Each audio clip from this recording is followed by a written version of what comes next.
Hey guys, how's it going? My name's Justin. Today I'm looking at a few tips and tricks that can be helpful when using the MX5 or some of the other boards from HeadRush.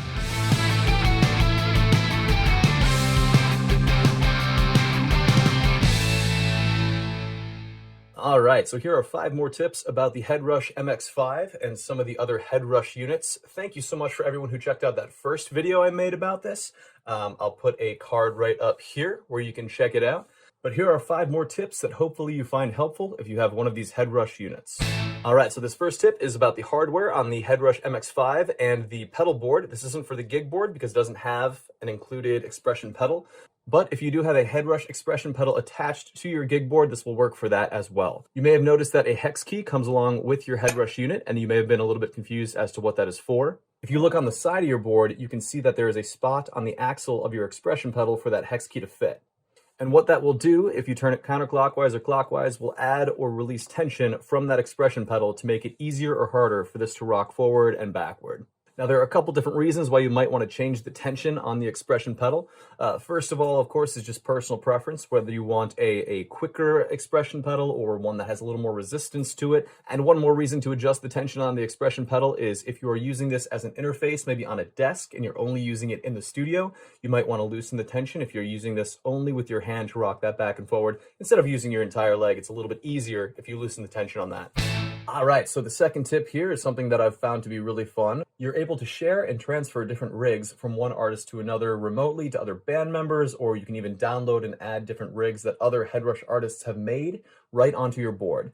So all you got to do is connect your board to the computer, go to Global Settings, USB Transfer, then hop on your computer, click here, Rigs, click here, and then send that along as if it were an image or a Word document. And you can do the same in reverse if you are adding a rig that another artist, maybe a band member or one of the HeadRush artists have made. So you just download that file, drag it into your rigs folder here. Then on your HeadRush unit, hit USB transfer again, sync, and you're good to go. And you're also able to download a bunch of HeadRush official tones from some of their official HeadRush artists, such as Tracy Guns of LA Guns. You can download some of the tones that he uses on stage and use them yourself, so that is pretty cool. All right, so this next tip I think is just kind of a fun one. If you are using a talk box with your HeadRush, and if you are playing with a band that tunes down a half step or a step, if you are using that drop tune feature on your HeadRush to play in E flat, here's a way to make that E flat tuning run through your talk box as well as just your HeadRush unit. And this is, of course, especially relevant if you are playing in an 80s cover band, because everyone knows that singers want to sing Livin' on a Prayer in E flat and not in E, but you gotta have that talk box ready to go in E flat, and this is the way to do it. And this is super easy to do. All it really is connecting a second output, whether it is one of the main outputs or through the headphones, and plug that directly into your talk box. And you don't actually even need an output coming out of your talk box for this to work. Then all you have to do is create a rig that has just these drop tune features on there, no other distortions or amps or cabs or anything like that, and that will route out directly to your talk box, and this will effectively act as your talk box rig.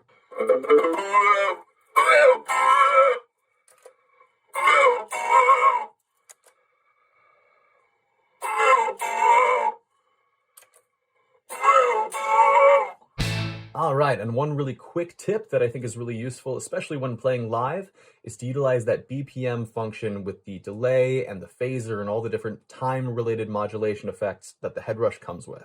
Now, if you're using a tone that the HeadRush already has included, such as this Sandman one, which is of course a reference to Enter Sandman from Metallica, it'll already include the BPM of the actual song within the rig. So to check the BPM of your rig, all you have to do is hold down the tuner pedal, and you can see this is at 123 BPM, which is the actual BPM of Enter Sandman. If you would like to adjust the tempo of the different parameters within the rig that you're playing, all you have to do is tap this looper pedal button, the number 2 button, in tempo with the song that you're playing.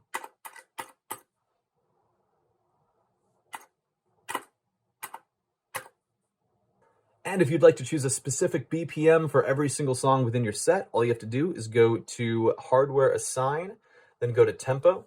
Sometimes it's labeled as current, sometimes it's labeled as fixed. If it's current, that means you tapped on the looper pedal recently, but you can just switch it back to fixed.